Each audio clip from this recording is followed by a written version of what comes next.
தோழர்களுக்கு வணக்கம். இந்த காணொளி மிக மிக முக்கியமான காணொளி. தயவு செய்து கடைசி வரைக்கும் கேளுங்க. ஏனென்றால் இன்று வரலாற்றில் மிக மிக முக்கியமான நாள். இந்த நாளை 22/3/2025 இந்த நாளை உங்களுடைய நாட்குறிப்புல குறிச்சு வச்சுக்கோங்க.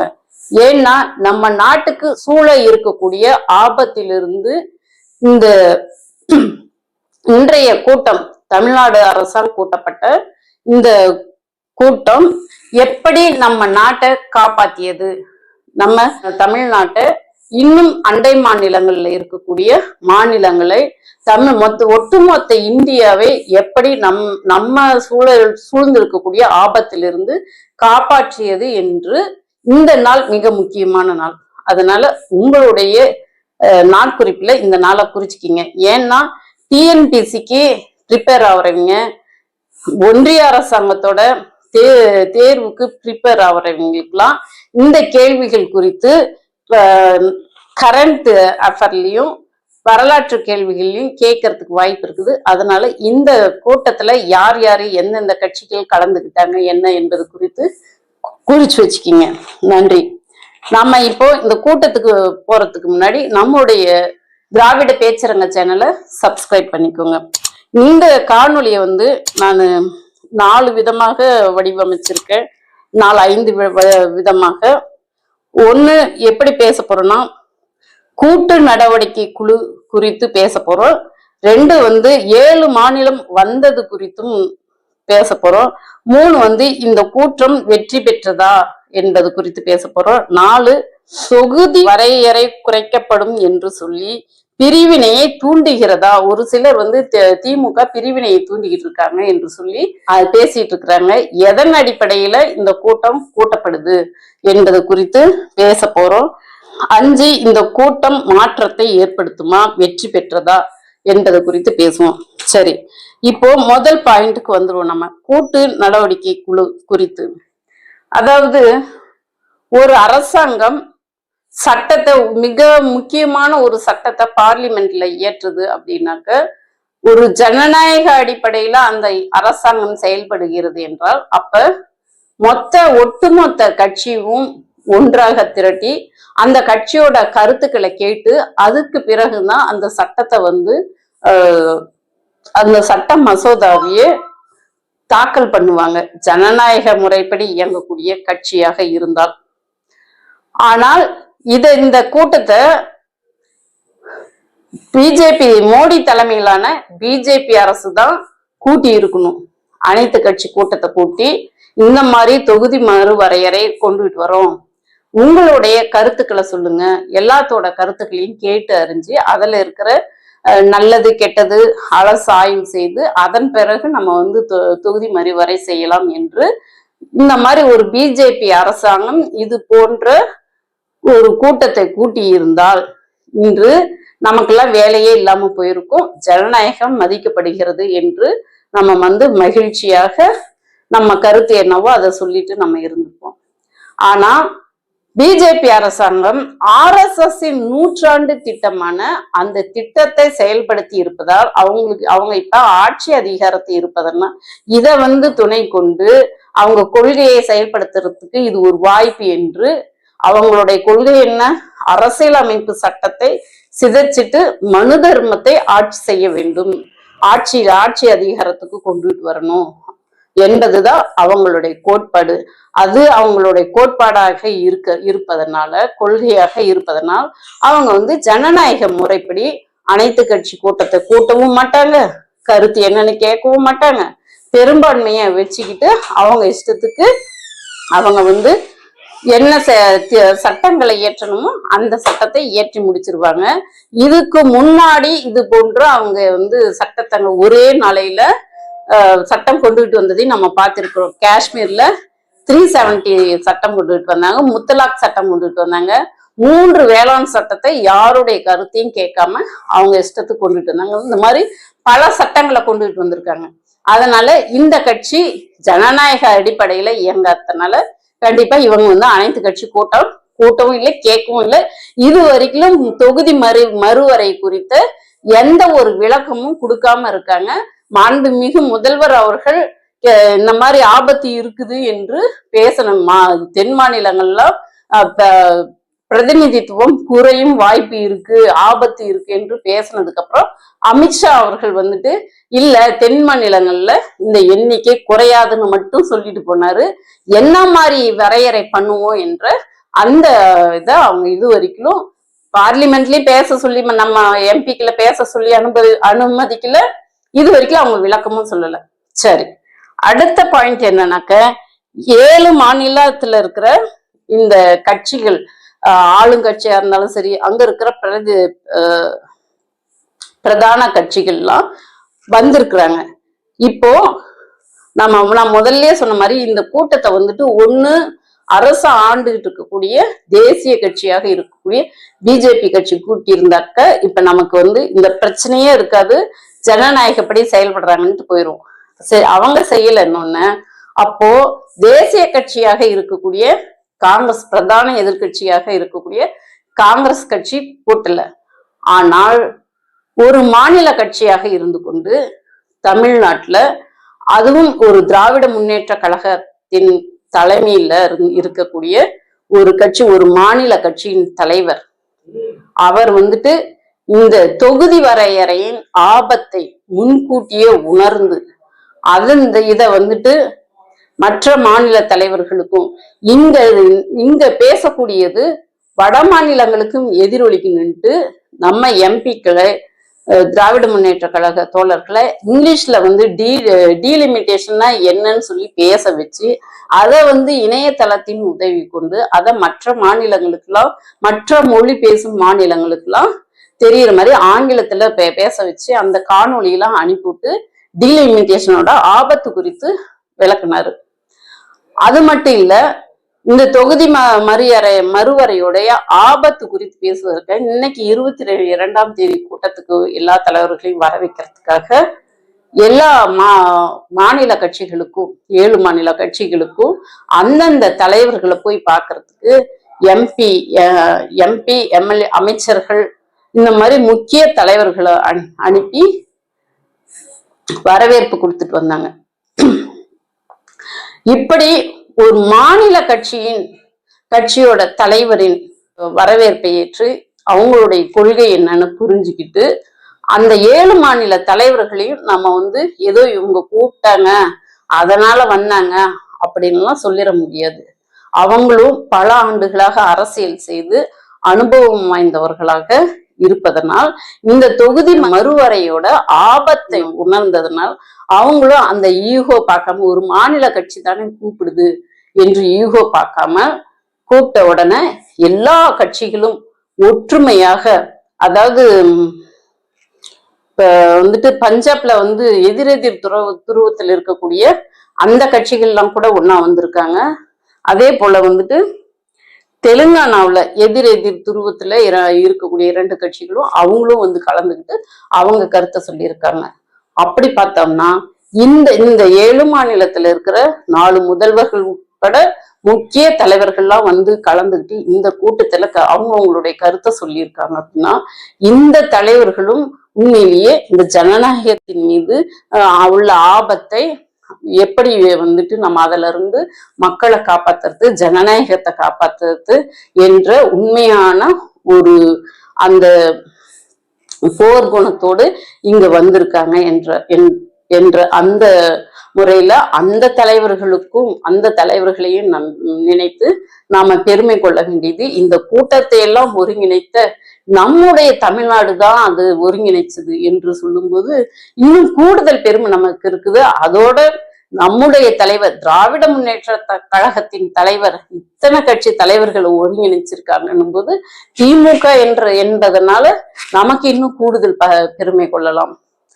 அப்படியே அதுதான் இந்த கூட்டத்தை பத்தின செய்தி. அது மட்டும் இல்ல, திமுக தொகுதி வரையறை குறைக்கப்படும் என்று அவதூறு சொல்லி பிரித்தாளும் சூழ்ச்சியை பண்றாங்க என்று சொல்லி பிஜேபியோட கட்சிக்காரங்க சொல்லிட்டு இருக்காங்க. அது குறித்து பேசுவோம். எதை வச்சு திமுக இந்த மாதிரி ஆபத்து இருக்கு என்று சொல்கிறது என்று பார்த்தோம்னா, ஏதோ இதுவரைக்கும் பல கேள்விகள் பார்லிமெண்ட்ல பேச விடவே மாட்டேன்ட்டாங்க. டீலிமிட்டேஷன் பத்தி பேசணுன்னதுக்கு சரி நீங்களா உங்களுடைய எதை வச்சு நீங்க வந்து லிமிட்டேஷனை பண்ண போறீங்க அதை சொல்லுங்கன்னு சொல்லி கேட்டாலும் அவங்களும் சொல்ல மாட்டாங்க. இப்ப எதை வச்சு இந்த டீலிமிட்டேஷன் பண்றாங்க அப்படின்னாக்க செக்ஷன் 8 டீலிமிட்டேஷன் படி 2002 வாஜ்பாய் ஆட்சி காலத்துலதான் டீலிமிட்டேஷன் ஆக்ட் படி மக்கள் தொகை கணக்கெடுப்பின் அடிப்படையில் டீலிமிட்டேஷன் செய்ய வேண்டும் என்று சட்டத்தை வாஜ்பாய் ஆட்சி காலத்துலதான் கொண்டுட்டு வந்தாங்க. இந்த சட்டத்தின் படிதான் டீலிமிட்டேஷன் பண்ணுவாங்க என்று சட்டம் இருப்பதனால் அதை முன்கூட்டியே உணர்ந்த திராவிட முன்னேற்ற கழக தலைவர் நம்முடைய சிஎம் அவர்கள் இந்த ஆபத்து குறித்து எல்லாத்துக்கும் தெரிவிச்சு இந்த ஆபத்தை நம்ம தடுத்தாக வேண்டும் என்று இந்த சட்ட ஆக்டின் படிதான் சொல்லியிருக்காரு. அடுத்தது என்னன்னா, இந்த கூட்டம் வெற்றி பெற்றதா அப்படின்னு சொல்லி பார்த்தோம்னா, இந்த கூட்டத்துக்கு வந்த தலைவர்களும் இந்த கூட்டத்தின் ஆபத்து குறித்து மிக தெளிவாக எடுத்துரைச்சிருக்காங்க. இந்த கூட்டத்துக்கு வர முடியாத தலைவர்கள் கூட அவங்க கருத்தை சொல்லி எதனால இந்த கூட்டம் வந்துட்டு இப்படி இருக்கு என்று சொல்லி அந்தந்த தலைவர்களும் சொல்லியிருக்காங்க. உதாரணத்துக்கு நவீன் பட்நாயக் ஒரிஷாவோட முன்னாள் முதலமைச்சர், அவருடைய தந்தை நினைவு நாள் என்பதனால அவரால் கூட்டத்துக்கு வர முடியல. அதனால அவர் வந்து காணொலியா பேசி அவருடைய கொள்கை என்னன்னு பேசி அனுப்பியிருக்காரு. அவர் என்ன பேசியிருக்காருன்னா, நாட்டின் வளர்ச்சிக்காக நாம் மக்கள் தொகையை கட்டுப்படுத்தி இருக்கோம். மக்கள் தொகை அடிப்படையில் தொகுதி மறுசீரமைப்பு கூடாது என்று அவர் வந்துட்டு இந்த தொகுதி மறுசீரமைப்பு மக்கள் தொகை அடிப்படையில இருக்கக்கூடாதுன்னு அவருடைய கொள்கை என்னன்னு அவர் வந்து காணொலி மூலமா பேசி அனுப்பியிருக்காரு. ரெண்டாவது வந்துட்டு அவர் என் தந்தை நினைவு நாள் என்பதனால் என்னால வர முடியல, அடுத்த கூட்டத்துக்கு வரேன்ற அந்த தகவலையும் அவர் சொல்லியிருக்காரு. அடுத்தது இவரு ஜெகன்மோகன் ரெட்டி, ஆந்திராவோட முன்னாள் முதலமைச்சர், அவரால் இந்த கூட்டத்துக்கு வர முடியல என்று சொல்லிட்டு அவருடைய கருத்தையும் பாரத பிரதமர் மோடி அவர்களுக்கு கடிதமாவே எழுதியிருக்காரு. அவர் என்ன எழுதியிருக்கார் என்றால், மாநிலங்களின் பிரதிநிதித்துவம் குறையாமல் தொகுதி மறுசீரமைப்பு வரையறுக்க வேண்டும் என்று பிரதமருக்கு அவர் வந்து தன்னுடைய கருத்தையும் தன்னுடைய மாநிலத்தோட எப்படி மாநில மக்களை காப்பாற்ற வேண்டும், ஜனநாயகத்தை எப்படி காப்பாற்ற வேண்டும் என்று அவரோட கருத்தையும் எழுதியிருக்காங்க. இந்த கூட்டத்துக்கு வந்த தலைவர்கள் கூட்டத்தை பத்தி என்ன பேசியிருக்காங்க என்று பார்த்தோம்னா, இந்த கூட்டத்துக்கு கேரளாவுடைய முதலமைச்சர் மூத்த தலைவராக இருக்கக்கூடிய அவர் பேசியிருக்காரு.